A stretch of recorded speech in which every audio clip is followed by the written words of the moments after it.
오늘 하나님께서 우리에게 주시는 말씀입니다. 마태복음 28장 1절에서 10절까지 말씀입니다. 우리 다 일어나셔서 한 목소리로 하나님 말씀 함께 읽습니다. 마태복음 28장 1절에서 10절까지의 말씀입니다. 우리 자셨으면 한 목소리로 하나님 말씀 함께 읽습니다. 시작.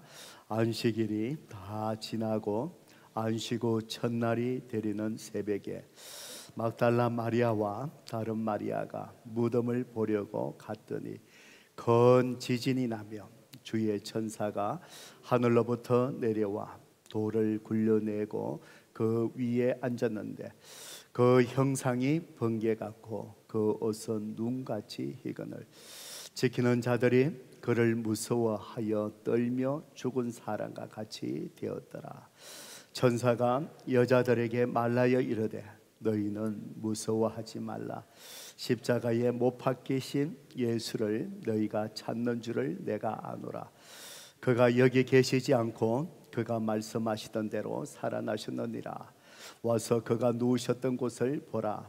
또 빨리 가서 그의 제자들에게 이르되 그가 죽은 자 가운데서 살아나셨고 너희보다 먼저 갈릴리로 가시나니 거기서 너희가 배우리라 하라. 보라 내가 너희에게 일렀느니라 하거늘 그 여자들이 무서움과 큰 기쁨으로 빨리 무덤을 떠나 제자들에게 알리려고 다름질할세 예수께서 그들을 만나 이르시되 평안하냐 하시거늘 여자들이 나아가 그 발을 붙잡고 겸비하니 이에 예수께서 이르시되 무서워하지 말라. 가서 내 형제에게 갈릴리로 가라 하라. 거기서 나를 보리라 하시니라. 아멘. 아멘. 우리 말씀을 듣기 전에 성경철 높이 들고 믿음으로 선포할까요? 시작. 주의 말씀은 내 인생의 빛입니다. 주의 말씀은 내 삶을 변화시키는 능력입니다. 주의 말씀에 내 마음 문을 엽니다. 듣고 깨닫고 말씀대로 살겠습니다. 아멘. 믿음대로 될지어다. 예. 오늘 부활절 또 이 아침 예배에 나오신 우리 모든 성도님들 주님의 이름으로 축복합니다. 오늘 주님께서 무덤을 여시고 다시 사신 이 부활절 아침에 또 하나님께서 오늘 이 본문을 통해서 저와 여러분에게 어떤 말씀을 해주실까요? 설교 제목을 저를 따라 같이 해보시겠습니다. 부활하신 예수님을 만난 자의 축복. 예, 그렇습니다. 부활하신 예수님을 오늘도 우리가 믿음으로 믿고 그분을 만남 속에 살아가느냐, 그렇지 못한 사람과의 삶에는 분명히 차이가 있을 것입니다. 오늘 이 말씀을 우리가 함께 또 묵상하면서 나는 정말 부활의 신앙으로 살아가면서 부활하신 주님을 믿음으로 말미암아 내가 누리는 그 축복의 삶을 정말 내가 현재의 삶 속에 누리고 있는가, 우리가 다시 한번 또 우리 자신을 돌아보며 그 은혜와 축복을 저와 여러분이 다시 누릴 수 있는 회복의 은혜가 있기를 주님의 이름으로 축복합니다. 제가 오늘 이 말씀을 또 지난주에 다 준비하고 거의 말씀을 마치면서 지난 주일에도 제가 인공지능 챗 GPT에 대해서 제가 언급을 한 적이 있는데 그래서 제가 예수님의 이 부활에 대해서 인공지능 챗 GPT가 어떻게 생각하고 있는지, 요즘 인공지능에 대해서 궁금한 게 많아서 한번 제가 물어보았습니다. 그래서 첫 질문이 무엇이었냐면은 너는 예수님이 누구라고 생각하느냐라고 인공지능에게 물어봤습니다. 아주 정답을 잘 얘기했습니다. 제가 그대로 읽어보면은 예수는 기독교 신앙의 중심 인물이며 기독교인들은 하나님의 아들이자 메시아라고 믿습니다. 그러면서 제가 중략 생략하고요, 마지막에 그는 로마인에 의해 십자가에 못 박혀 죽었고 무덤에 묻혔습니다. 그러나 사흘 만에 죽은 자 가운데서 부활하심으로 인류를 죄와 사망에서 구원하시는 사명을 완수하셨습니다. 그리스도인들은 예수 그리스도를 믿음으로 하나님과 함께 영생을 얻을 수 있다고 믿습니다. 잘 얘기해 줬습니다. 그래서 제가 두 번째로 또 질문을 했습니다. 그러면은 너는 예수님이 부활하셨다고 믿느냐라고 제가 물었습니다. 그러니까 이렇게 대답합니다. 저는 AI 언어 모델로서 개인적인 신념이나 의견을 가지고 있지 않습니다. 그러면서 자기는 그런 걸 모른다, 이제 이렇게 대답을 했습니다. 그래서 마지막으로 제가 이런 질문을 했습니다. 그러면은 너가 생각하기에 왜 사람들은 부활하신 예수님을 믿어야 된다라고 생각하니라고 그렇게 물었습니다. 이렇게 대답을 했습니다. AI 언어 모델로서 개인적인 생각이나 신념은 없습니다. 항상 자기가 그런 건 아니다 이제 얘기를 합니다. 그러나 기독교 신앙을 믿는 신자들에게는 부활하신 예수님을 만나는 것이 개인적인 변화와 영적 갱신에 대한 깊은 감각을 가질 수 있습니다. 중략 생략하고요. 마지막에 기가 막힌 대답을 해주었습니다. 궁극적으로 부활하신 예수님을 만나는 경험은 개인의 삶에 기쁨과 희망과 그리고 의미를 가져다 줄 수 있는 매우 개인적이고 변혁적인 경험입니다. 이렇게 대답을 했습니다.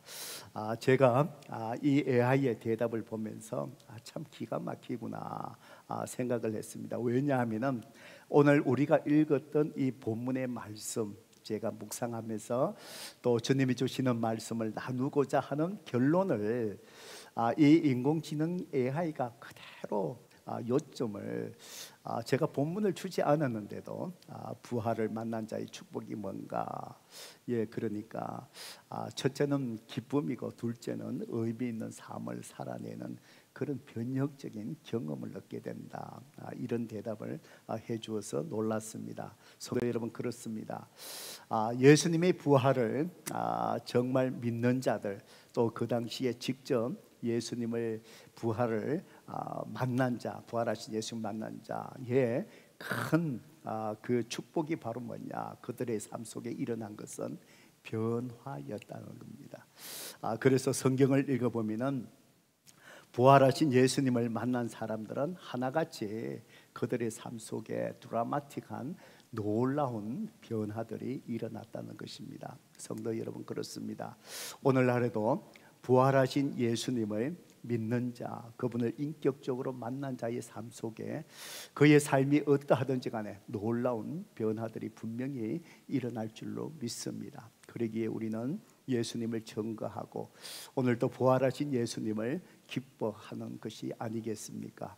오늘 이 본문에 보면은 구체적으로 부활하신 예수님을 만난 자의 축복이 무엇인가, 바로 부활을 첫 경험한 사람들의 모습을 통해서 하나님께서 우리에게 말씀해 주십니다. 8절의 말씀에 보면은 부활하신 예수님을 만난 자의 그 축복은 바로 뭐냐, 기쁨이 넘치는 삶을 누린다라는 사실입니다.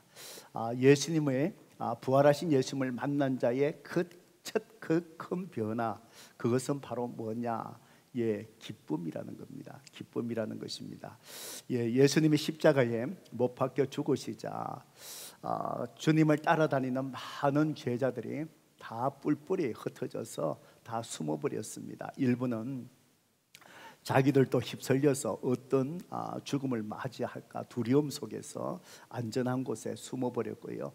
또 어떤 사람들은 아예 자기 고향으로 낙향해서 옛날의 삶으로 돌아가기 위해서 자기 고향으로 떠나가 버립니다. 그런데 끝까지 주님의 십자가 그 죽음의 고통의 현장에 남아 있었던 사람들이 있었습니다. 그 중에서 바로 여인들 막달라 마리아, 그리고 오늘 본문에 보니까 다른 마리아가 예수님의 그 장사도 제대로 지내지 못해서 참 마음을 슬퍼하면서 오늘 주일날 이른 새벽에 예수님의 무덤을 찾아갑니다.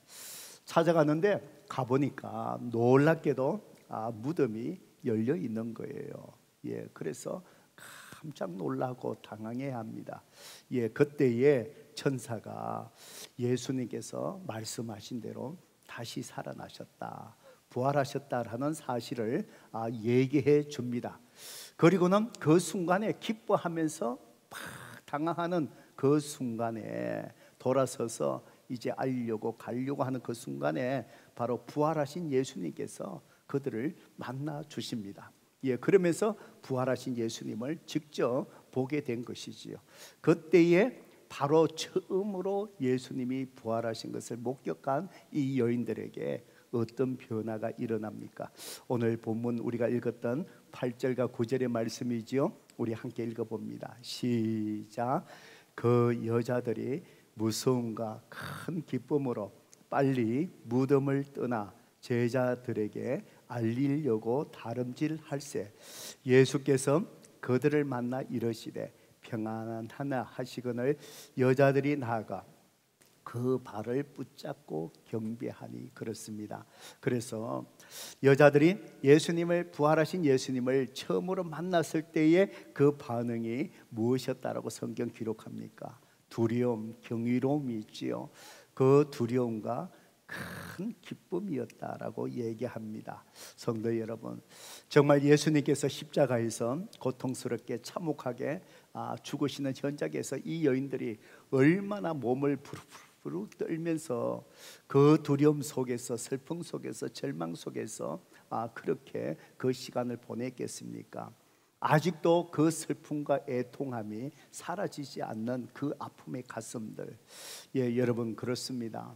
우리가 가까운 사랑하는 사람들을 또 먼저 소천하셔서 보내시고 난 분들 이렇게 보니까 정말 그 순간에는 그 슬픔들 슬프지만 그래도 어느 정도 견디는데, 사실은 장례식을 이렇게 치르고 나면은 어떻습니까? 더 슬픔이 더 큽니다. 더 힘들어지지요.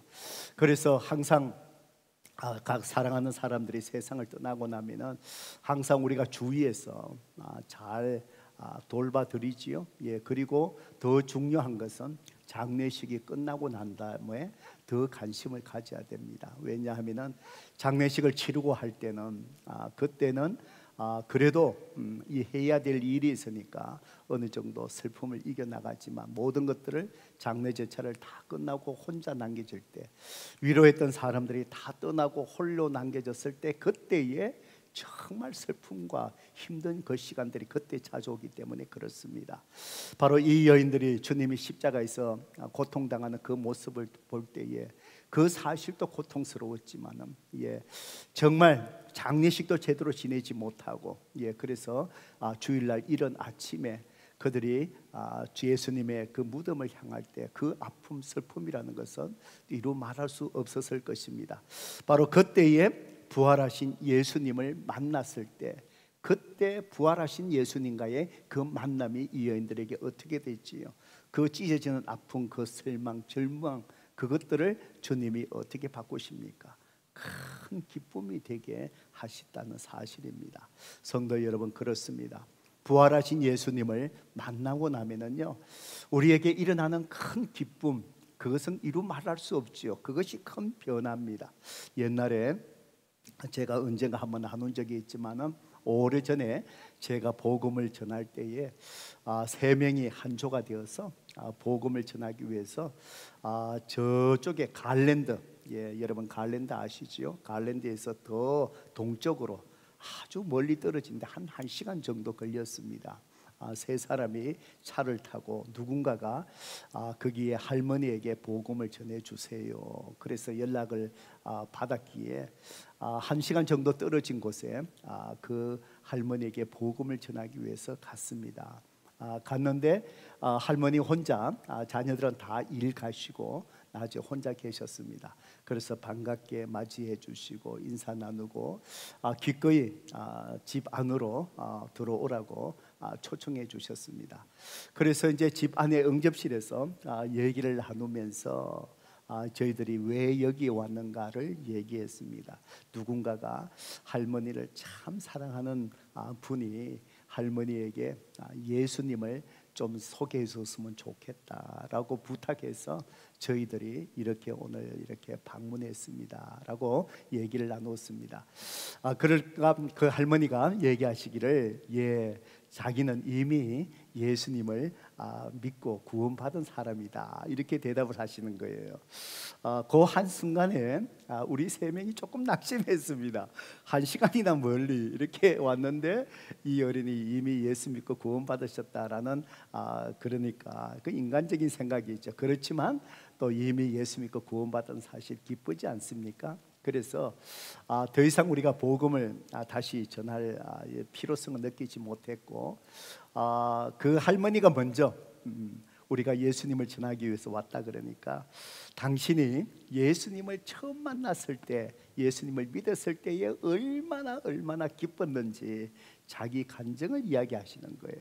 그러면서 아직도 생생한 기억을 가지시고 그 얘기를 하는데 얼마나 기쁘신지 뭐라고 얘기하시냐면은 내가 언젠가 그때 예수님을 믿었습니다. 믿었는데 예수님을 믿고 구세주로 믿고 구원받고 나니까 구원받은 은혜가 얼마나 큰지 그래서 내가 예수 믿고 난 다음에 창밖에 나무를 보니까 나무 잎사귀가 방긋방긋 웃더라는 거예요.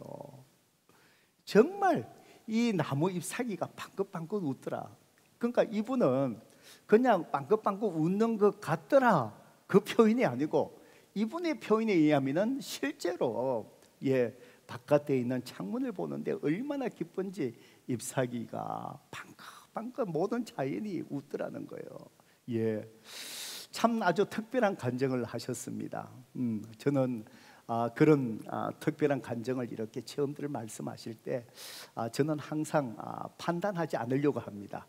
물론 제가 동의는 안 할 수는 있겠죠, 그렇죠? 동의는 안 할 수 있겠지만 판단을 함부로 하지 않으려고 합니다. 왜냐하면은 성령님의 그 역사하심을 우리 인간의 이성으로 이해할 수 없기 때문에 그렇습니다. 그렇기 때문에 혹시나 성령님의 역사를 제가 혹시나 제안하거나 부인할 수 있기 때문에 동의는 하지 않겠지만 그렇지만 함부로 판단하지 않습니다. 저는 그 할머니의 얘기를 이렇게 들으면서 그런 생각을 해봤습니다. 얼마나 정말 예수님을 믿고 나니 참 그 심령이 그 영혼이 기뻤으면은 나무 잎사귀를 바라봤는데 나무 잎사귀가 방긋방긋 웃게 보였을까 생각해보니 그때가 아마 지금쯤 봄이었던 것 같아요. 그죠? 봄이었으니까 나무 잎사귀가 이제 새싹이 트기 시작하겠죠. 그죠? 그 모습을 보면서 부활하신 예수님을 만나고 구원받고 보니 내 영혼이 기쁘니 자연을 바라보는데 그 꽃망울 새싹이 돋는 것조차도 방긋방긋 웃게 보이는 거예요. 내 영혼이 기쁘니. 성도 여러분, 그렇습니다. 오늘 부활하신 예수님을 만나고 나면은 바로 우리의 삶 속에 일어나는 것이 그런 거예요. 내 영혼이 구원받은 그 은혜 속에 기쁨이 있다 보면은 오늘 내 삶의 환경이 참 힘들고 어려운 환경이라 하더라도 한 자연 꽃망울조차도 내 영혼이 기쁨을 누리면은 그것이 다 웃는 모습으로 보고 기쁘게 보이는 것 같아요. 여러분, 오늘날 많은 약들이 복용을 하시지요. 저도 우리 집 테이블에 보면은 약병이 자꾸 늘어나는 것 같아요. 바이타민도 있고 이런 약도 있고 저런 약도 있고 아마 많은 분들이 약을 이렇게 정기적으로 드신 분들이 많을 것 같아요. 오늘날 이 시대에 살아가는 많은 사람들이 약들을 많이 복용하고 사용하고 하는 데에 가장 많이 팔리는 약들 중에 어떤 약들이 가장 많이 팔릴 것 같아요? 그 중에 가장 많이 팔리는 약들이 얘기하기를 우울증 약이라고 얘기합니다. 신경 안정제. 여러분 왜 그럴까요? 다른 약도 많이 팔리지만 이 시대의 사람들이 왜 우울증 약, 신경 안정제 약을 많이 드시게 될까요? 왜 그럴까요? 우리가 2, 3년 전에 팬데믹을 거쳐오면서 얘기를 하는 것을 들어보았습니다. 여러분, 요즘 정신과 의사를 찾는 환자들이 폭증하고 있다라고 그렇게 얘기를 합니다. 제 사위가 정신과 의사여서 제가 얘기를 하다 보니까 더 관심이 생겼습니다. 정신과 의사가 자기 클리닉을 오픈하면은요, 환자가 이렇게 계속해서 예약된 환자가 돌아가는데, 요즘 텍사스 통계에 의하면은 2달 안에 환자가 풀로 채워질 정도로 그렇게 환자들이 많이 밀린다고 합니다. 어린아이들도 매우 마찬가지고요. 어느 시대보다도 이 시대에 더 많은 사람들이 정신질환 여러 가지 이유들, 아이를 포함해 갖고 정신한병 의사를 찾을 정도로, 왜 이렇게 이 시대가 이렇게 변화될까요? 무슨 이유일까요? 이 시대에 많은 사람들이 여러 가지 환경적인 요인들, 물질의 풍요함 속에 있지만 그들의 내적인 삶 속에 평안과 기쁨을 잃어버리고 있기 때문이라는 것입니다. 물질이 풍요하고 그렇지만 우리 삶 속에 또 다른 고통과 아픔과 슬픔으로 우리 속에 가득 차 있기 때문에 이 세상의 어느 곳에서도 위로받을 수 없으니, 그러니 어떻습니까? 약을 의지하고요, 그 약을 통해서 내 마음의 평안을 얻으려고 하고, 신경 안정제를 통해서 내 마음의 안정을 찾으려고 하는 것. 그래서 지금 이 시대에 그런 약들이 많이 팔리지 않을까 생각을 합니다. 성도 여러분, 그렇습니다. 정말 이 시대에 그런 슬픔과 위로, 고통 속에 안정과 평안을 누리지 못하는 이 시대 사람들에게 진정한 치료약, 그 해결책이 바로 무엇이겠습니까? 바로 우리에게 진정한 기쁨을 주시는 부활하신 예수 그리스도를 만나는 겁니다. 그 주님을 만나고 나면은 여전히 내 삶 속에 아픔이 있겠지만, 내 삶 속에 여전히 해결되지 않는 그 숙제들, 문제들이 여전히 있겠지만, 바로 부활하신 예수님을 만났을 때 그분이 주시는 내 영혼의 기쁨, 평안함이 여전히 내 속에 남아있는, 내 삶 속에 있는 가시와 같은 그 아픔을 다 넘어서게 하고 그것을 듣게 만든다라는 그 사실입니다. 그래서 에베소서 5장 18절에 보면은 사도 바울은 바로 저와 여러분을 향하여 술 취하지 말라, 이는 방탕한 것이니 오직 성령으로 충만함을 받으라 라고 그렇게 말씀을 합니다. 여러분, 술 취하지 말라, 이게 성령 충만이 술 취한 사람과의 비슷한 현상이기에 사도 바울이 성령 충만을 잘 이해시키기 위해서 술 취하지 말라라는 말을 앞에 쓴 것 같습니다. 성도 여러분, 사람이 술을 취하면 어떻습니까? 사람들이 왜 술을 마십니까? 술을 마시고 나면 사람이 어떻게 바뀌게 됩니까? 사람이 술 취하기 전하고 사람은 분명히 다른 변화가 일어나지요. 변화가 일어납니다. 슬퍼하던 사람들을, 그래서 술을 마십니다. 술을 마시고 나면은 그 술이 취해 있는 동안에 기뻐하지요. 즐거워합니다. 마음속에 분노와 걱정, 염려 많이 있던 사람들, 주체할 수 없는 감정, 술을 마십니다. 술을 마시고 나면 어떻습니까? 그 순간 그 마음의 평안을 얻게 되지요. 담대해집니다. 술을 마시고 나면 담대해집니다. 그런데 술 깨고 나면 어떻습니까? 정상적으로 내 모습으로 돌아가지요. 여전히 슬퍼하고 절망하고 마음의 평안이 없지요. 그러니까 술 취한 사람이 달라지는 이유가 바로 뭐지요? 술의 힘입니다. 그래서 성령 충만이라는 것은 바로 성령님이, 술이 내 삶, 내 모든 생각을 다스린 것처럼 내 안에 계시는 성령님이 내 생각과 내 마음을 다 다스리고 지배하는 상태, 이 상태가 바로 뭐냐? 성령 충만입니다. 성도 여러분, 성령님이 어떻게 우리 안에 계십니까?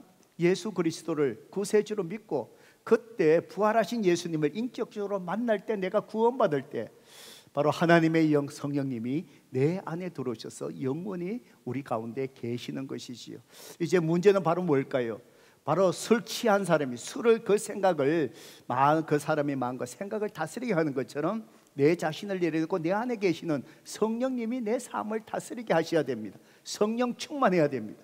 성령 충만하게 되면은 그 다음에 이어지는 에베소서 5장 19절에 성경은 우리에게 얘기합니다. 우리 함께 읽어볼까요? 시작. 시와 찬송과 신령한 노래들로 서로 화답하며 너희 마음으로 주께 노래하며 찬송하며. 성도 여러분, 시와 찬송과 신령한 노래를 한다.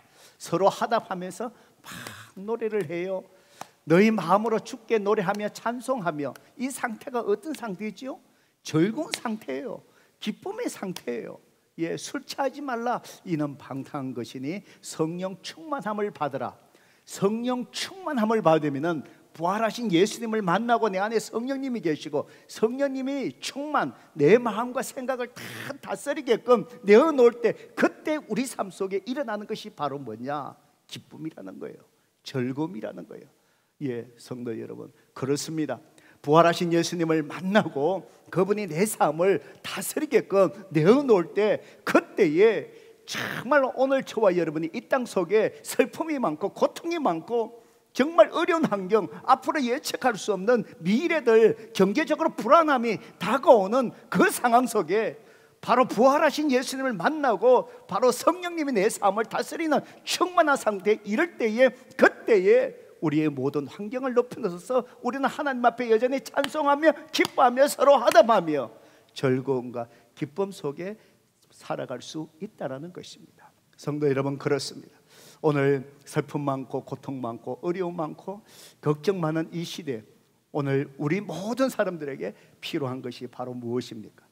부활하신 예수 그리스도를 만나는 것입니다. 여러분 가정 속에 부활하신 예수 그리스도가 여러분을 가정을 다스리는 은혜가 있기를 바랍니다. 여러분 한 사람 한 사람, 여러분 가족들 한 사람 한 사람, 바로 부활하신 예수님이 여러분의 가족의 심령을 다스리는 바로 그 은혜가 있기를 간절히 축복합니다. 그때에 우리가 누리는 것이 뭘까요? 마음의 평안이에요. 기쁨이에요. 어두움이 다 떠나가는 거예요. 바로 주님 안에서 천국 같은 기쁨을 누리게 되는 회복의 은혜가 우리 가운데 임하게 되는 거예요.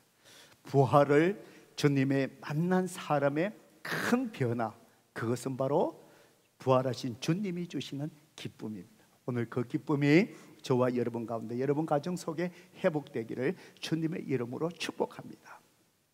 두 번째로 부활하신 예수 그리스도를 만난 자의 축복은 바로 무엇일까요? 10절의 말씀입니다. 부활하신 예수님을 증거하는 바로 어떤 삶을 살아내게 되느냐? 의미 있는 삶이라는 것입니다. 성도 여러분, 마태복음 28장 10절의 말씀을 보셔요.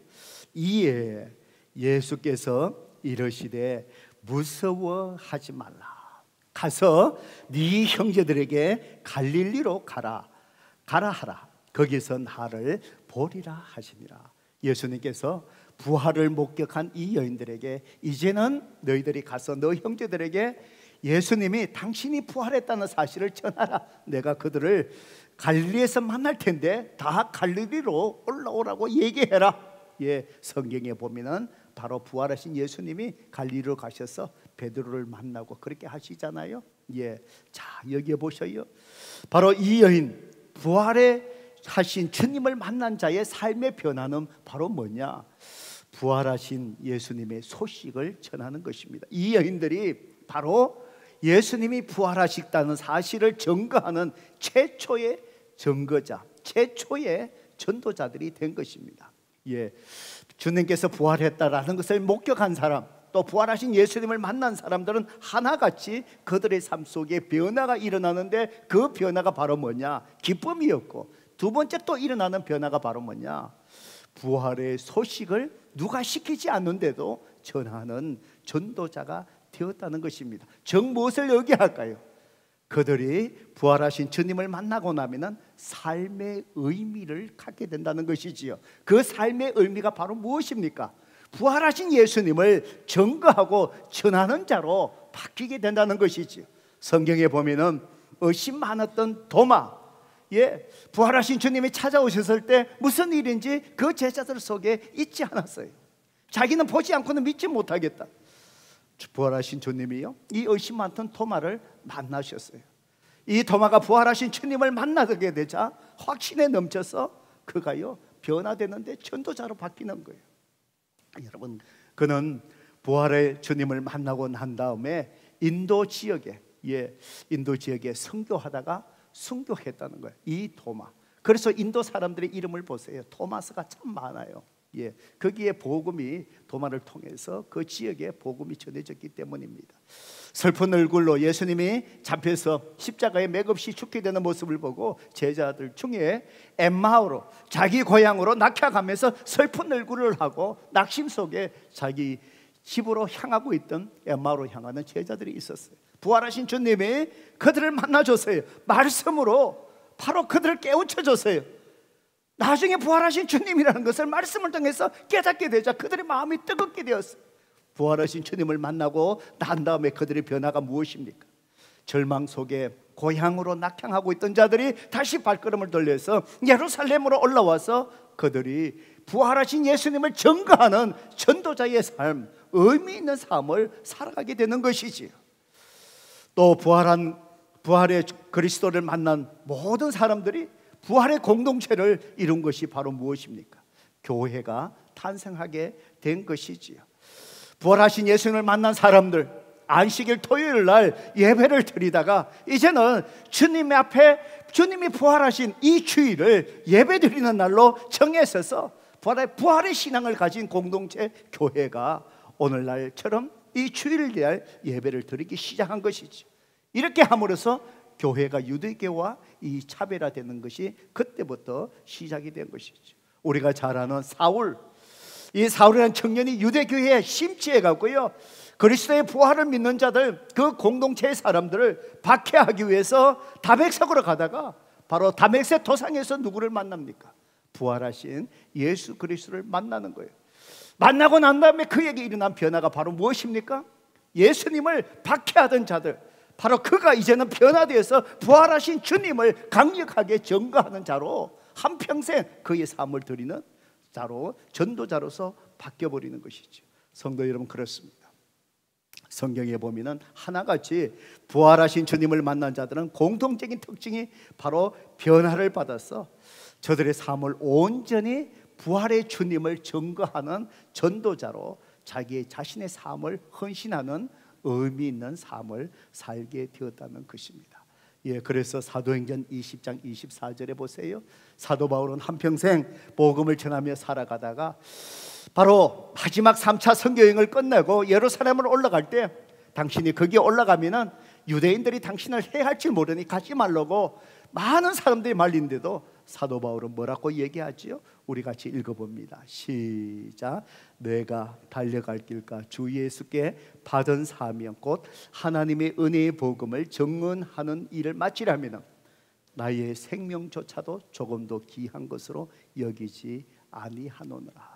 여러분, 부활하신 주님을 증거하는데 자기 생명조차 아끼지 않고 자기 삶을 온전히 드리는 삶으로 변화되는 그런 의미 있는 삶으로의 헌신이 일어난다는 사실입니다. 그렇습니다. 오늘 성도 여러분, 저와 여러분이 살아가는, 여러분이 하시는 그 삶 속에, 여러분이 하는 일들 속에 여러분은 어떤 의미를 가지시고 매일의 삶을 살아가고 계십니까? 오늘 여러분의 자녀는 어떻습니까? 여러분의 자녀를 위해서 기도할 때 여러분의 자녀들이 하고자 하는 일, 하고 있는 그 일에 여러분의 자녀들은 그 삶에 어떤 의미를 가지고 그 삶을 살아내고 있다라고 생각을 하십니까? 우리 미국에 많은 이민자로 살아가는 사람들, 대부분이 다 살아가는 삶 속에 생존에 급급해서 살아가는 사람들이 더 많은 것 같습니다.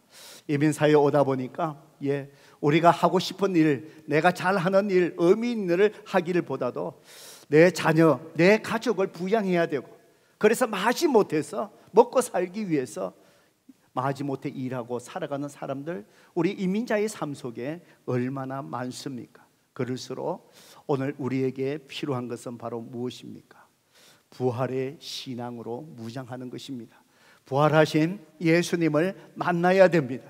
바로 부활하신 예수님을 만나고 나면은 성경 속에 부활하신 예수님을 만난 자들이 바로 의미 있는 사람, 바로 부활하신 주님을 전가하기 위해서 그들이 하는 일은 다 달랐지만 부활하신 주님을 전가하는 일에 삶의 의미를 두고 자기의 삶을 주님 앞에 드리는 삶 변화. 오늘 이 이민자의 삶 속에 의미 없이 생존 속에 급급해서 살아가는 우리의 삶 속에 중요한 것이 무엇입니까? 부활의 신앙으로 무장하는 것입니다. 부활하신 주님을 인격적으로 만나는 것입니다. 그러면은 오늘 내가 하는 일이 무엇이라 할지라도 그 일을 통해서 부활하신 예수님을 전가하는 바로 그 자리, 그 일이 거룩한 일이 될 수 있고 사명의 자리가 될 수 있고 우리는 헌신의 삶을 살아가게 되는 것이죠. 그럴 때에 매일의 아침 속에서 마지못해서 억지로 무거운 발걸음을 옮겨서 내 일자리로 나가는 그런 삶이 아니라 바로 부활하신 주님을 통하여 내가 하는 일들 속에서 주님을 전가하는 의미 있는 삶이 될 때 우리는 그 하루 매일의 삶 눈을 뜰 때 내 가슴이 벅차오르는 감격 속에 의미 있는 삶, 헌신의 삶, 사명의 삶을 맞이하는 우리 하루를 맞이하게 될 줄로 믿습니다. 그러기에 모든 사람들이 예수 그리스도 부활하신 예수님을 만나야 됩니다. 성도 여러분, 그렇습니다. 오늘 이 부활주일에 저와 여러분이 이 부활의 신앙으로 다시 한번 회복되고 무장되어서 정말 어떤 상황 속에서 어떤 상황에 놓인다 할지라도 바로 부활하신 주님을 통해서 주시는 그 기쁨으로 우리의 모든 고통과 절망을 다 넘어서서 그 기쁨 속에 살아가고 부활하신 예수님을 전하는 의미 있는 삶을 우리의 남은 여생 주님 앞에 온전히 드릴 수 있기를 주님의 이름으로 축복합니다. 이 시간 우리 반주한 동안에 우리 하나님 앞에 그렇게 헌신의 기도를 드렸으면 좋겠습니다. 성도 여러분, 그렇습니다. 오늘 우리가 이 땅 속에 살아가며 참으로 우리가 물질을 얼마나 갖는가 중요한 것이 아닌 것 같습니다. 우리가 어떤 일을 하며 살아가느냐, 그것이 결코 가장 중요한 일은 아닌 것 같습니다.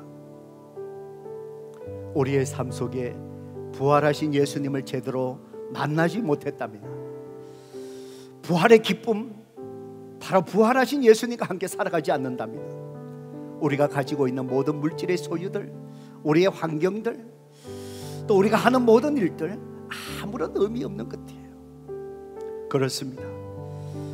바로 부활하신 주님을 만날 때에 그분이 주시는 기쁨 속에 우리는 살아갈 수 있습니다. 사도 바울을 보세요. 빌립보 감옥 속에서, 정말 로마 감옥 속에서 빌립보 교인들에게 메시지 보낸 빌립보서, 기쁨의 서신, 감옥 속에서 체인으로 묶여져 있는 데서 어떻게 환경을 넘어서 기뻐할 수 있습니까? 비록 내 몸은 체인에 묶여져 있지만 부활하신 주님으로 인한 그 기쁨이 바로 모든 감옥을 넘어서게 하는 것이 아니겠습니까? 오늘 여러분의 삶 속에 의미 있는 삶, 부활하신 주님을 만나야 됩니다. 주님을 증거하는 그 삶이 될 때 우리는 우리의 삶이 무엇을 하느냐가 중요한 것이라 매일같이 감격 있는 삶을 살아내게 될 것입니다. 여러분, 이 시간 주님 말씀 앞에 우리가 결단하십시다. 주님, 그렇습니다. 부활의 신앙을 갖게 해주세요. 이 믿음으로 살아가게 해주세요. 기쁨을 누리게 해주세요. 주님을 증거하는 자로 살아갈 수 있도록 주님 앞에 헌신합니다. 주님, 나를 사용하여 주옵소서. 이 시간 주님 앞에 회개와 결단의 기도 함께 드리겠습니다. 기도하십시오. 아버지 하나님, 감사합니다. 아버지, 주님께서 부활하셨습니다. 단지 주님께서 부활하셨다는 그 사실이 아니라 오늘 우리가 믿는 그 믿음 속에 부활의 기쁨, 그 능력으로 우리가 살아갈 수 있다는 사실을 위하여 감사합니다. 하나님의 자녀로 삼아주셔서 감사합니다. 구원의 은혜 속에 살아가게 해주셔서 감사합니다. 여전히 우리 삶 속에 슬픔이 있습니다. 치유의 아픔이 있습니다. 고통이 있습니다. 하나님 아버지, 내가 부활의 기쁨으로 내 영이 기쁨에 넘쳐나게 해주세요. 그 기쁨을 누리게 해주세요. 그래서 그 기쁨이 내 삶의 아픔과 고통과 절망을 다 넘어서게 해주셔서 정말 로마 감옥 속에서도 기뻐하라, 내가 기뻐하노니 기뻐하라 선포했던 사도 바울처럼 오늘도 우리의 삶 속에 고통의 현장 속에서 부활의 기쁨으로 그 기쁨으로 살아갈 수 있는 우리 될 수 있도록 하나님 도와주세요. 우리 삶 속에 참으로 의미 없이 살아가는 자들 많습니다. 참으로 물질을 위해서 살아가는 자들 많습니다. 명예를 위해서 살아가는 사람들 많습니다. 세상의 가치관, 사람의 이목을 위해서 살아가는 사람들 많으십니다. 아버지 하나님, 오늘도 우리가 하는 모든 일이 무엇이라 할지라도 정말 주님을 전가하는, 부활하신 주님을 전가하는 사명의 자리, 사명의 일이 되게 하여 주셔서 오늘도 매일의 삶 속에 참으로 눈을 뜰 때마다 부활을 전가하는 사명 속에 내 가슴이 뛰고 벅찬 가슴으로 이 하루하루를 맞이할 수 있는 우리 성도들 다 될 수 있도록, 아버지 하나님, 부활의 신앙으로 무장하는 저들 다 될 수 있도록 우리 하나님 역사하여 주시고, 저들의 가정을 부활의 신앙으로 무장케 하시고 변화시켜 주옵소서. 하나님의 평안과 기쁨이 저들의 가정 속에, 저들의 심령 속에 넘쳐나는 아버지 하나님 이 주일 되게 하시옵소서. 주 하나님 감사합니다. 하나님 감사합니다. 예수 그리스도의 이름으로 간절히 기도드리옵나이다.